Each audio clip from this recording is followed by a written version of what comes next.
Nous sommes Dr Bamori Kone, docteur S sociologie politique et administrative de l'Université de Paris 1 Panthéon-Sorbonne.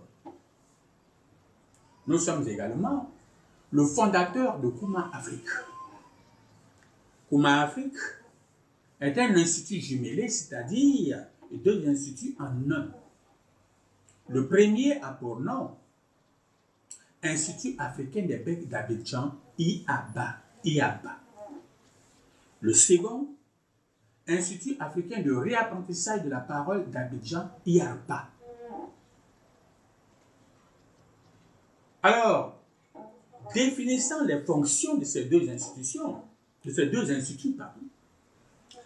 nous avons au niveau du point 1 de l'Institut africain de réapprentissage de la parole, c'est-à-dire IARPA, nous avons estimé que IARPA devait vulgariser, n'est-ce pas, la régulation psychophysiologique de la parole.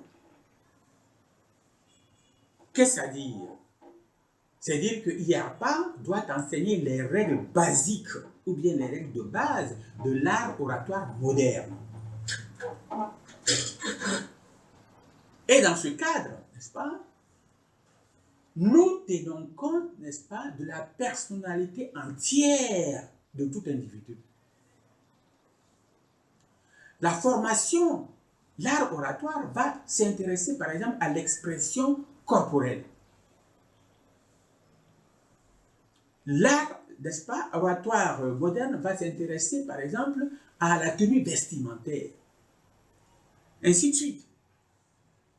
C'est lorsque vous aurez, n'est-ce pas, compris et donc pratiquer, n'est-ce pas, ces normes et ces valeurs que nous allons et que nous énonçons en cette matière-là, les règles basiques, c'est en ce moment que nous disons que vous êtes le meilleur de l'homme, et le meilleur de l'homme étant le slogan de Kuma Afrique.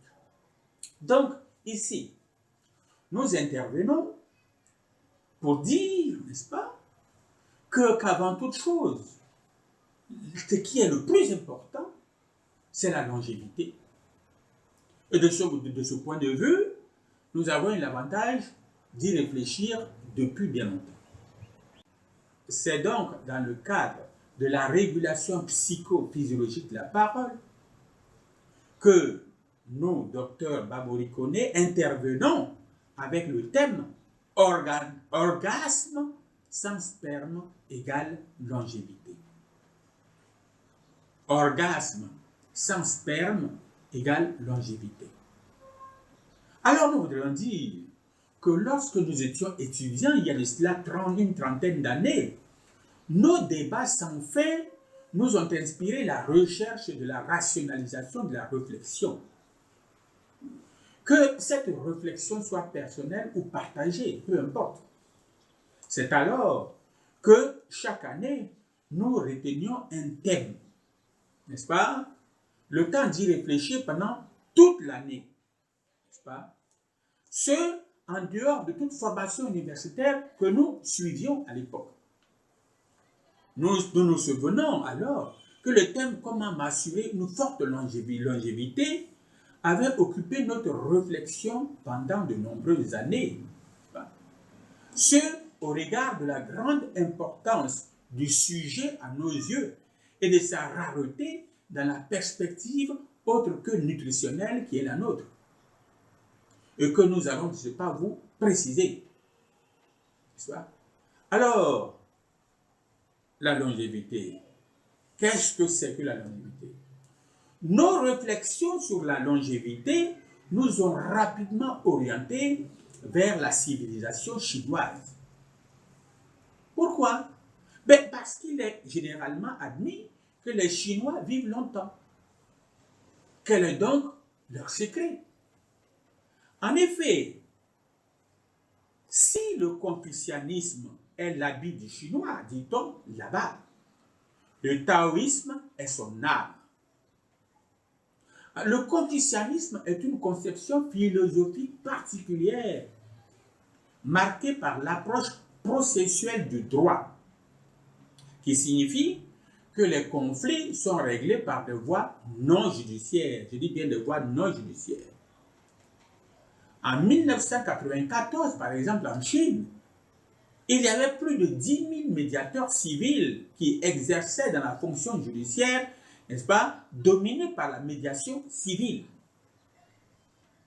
Alors, le confucianisme, ou gouvernement par les hommes, ou Ranzi, par exemple, est en Chine opposé au légiste, ou gouvernement par les lois, ou Fazi.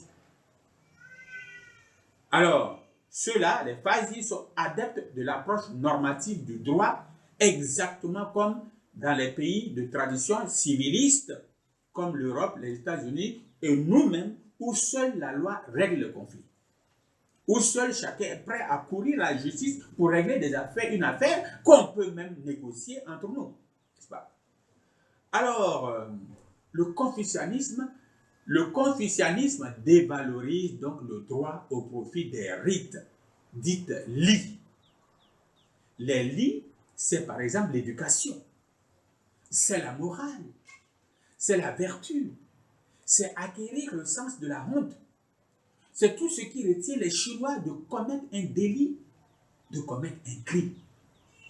À l'opposé, les légistes sont comme chez nous partisans du châtiment de la loi, dite fa, pour générer le bon chinois. Ainsi, disent-ils, s'il fallait attendre qu'on eût trouvé un bois qui fût droit naturellement, on n'arriverait pas à faire une flèche en 100 générations. Et ils ajoutent, s'il fallait attendre qu'on eût trouvé un bois qui fût rond naturellement, on n'arriverait pas à faire une roue en 1000 générations. Ces idées imagées étaient la réplique à cet aphorisme de Confucius, à savoir, l'État est bien administré quand l'escalier de l'école est usé et que l'herbe croît sur celui du tribunal. Confucius disait, et je répète, l'État est bien administré quand l'escalier de l'école est usé et que l'herbe pousse, l'herbe croît sur l'escalier du tribunal.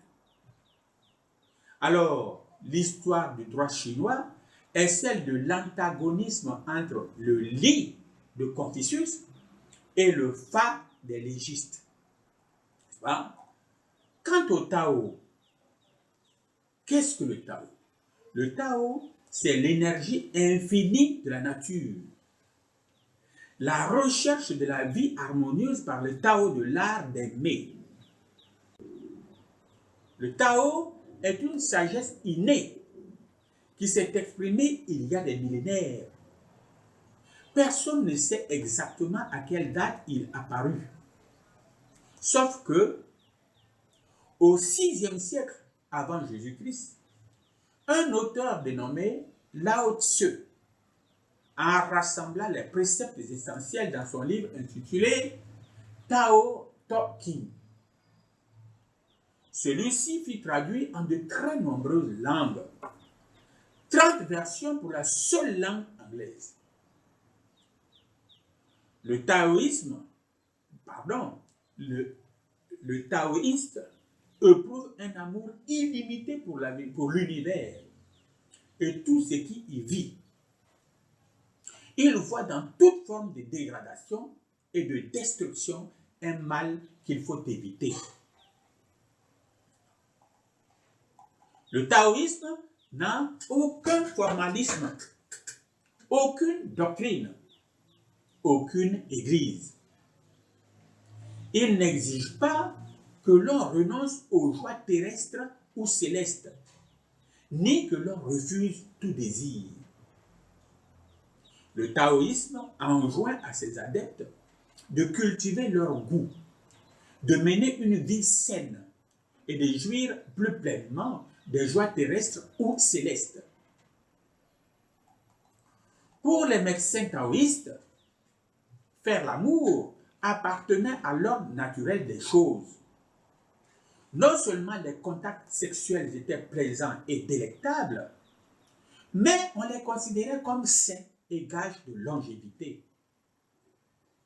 Pour les médecins taoïstes, la santé mentale et physique et la longévité étaient étroitement liées au commerce sexuel. Aussi, l'amour et la sexualité constituaient-ils une branche importante de la médecine? Je dis bien que l'amour et la sexualité constituaient une branche importante de la médecine en Chine. Alors le taoïste croit qu'il n'existe aucune solution possible à aucun problème sans une approche saine de l'amour et de la sexualité.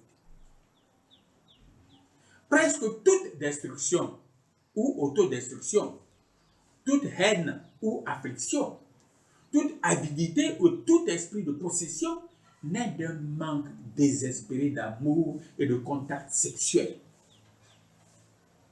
Mais de ces rapports sexuels, chaque partenaire doit bénéficier pleinement de l'essence de l'autre.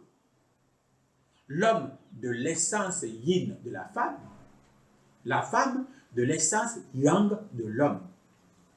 C'est seulement à ce prix que tous deux y gagneront une paix intérieure inconnue jusque-là. C'est cette sérénité due à une vie sexuelle active, riche et comblée que désignait dans la Chine ancienne l'expression l'harmonie du yin, le principe féminin, et du yang, le principe masculin. Les adeptes du Tao de l'art d'aimer savent qu'amour et sexualité ne doivent pas être séparés. L'amour sans le plaisir des sens est frustrant et malsain. Des rapports sexuels où l'amour est absent se réduisent à une simple fonction biologique qui ne nous fait guère approcher de cet apaisement mutuel dont nous avons tous besoin. Rien n'est plus frustrant ni décevant pour une femme que de constater que son partenaire se préoccupe uniquement de sa propre éjaculation. L'acte amoureux doit être la vraie communion des sexes. Or, au lieu de communiquer la tendresse,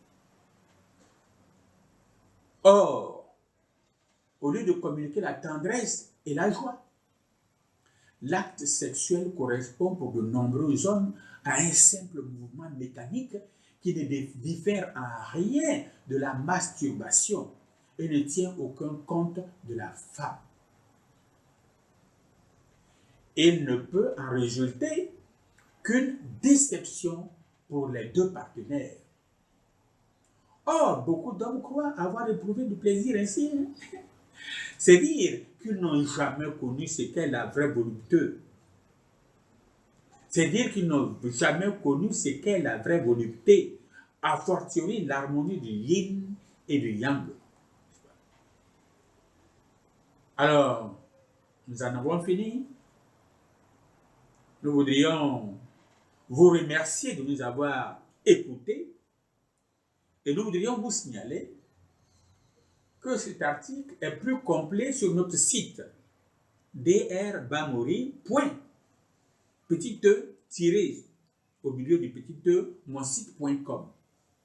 Vous pouvez également nous trouver sur Facebook, rien qu'en insérant Bamori Koné ou Kuma Afrique. Merci beaucoup.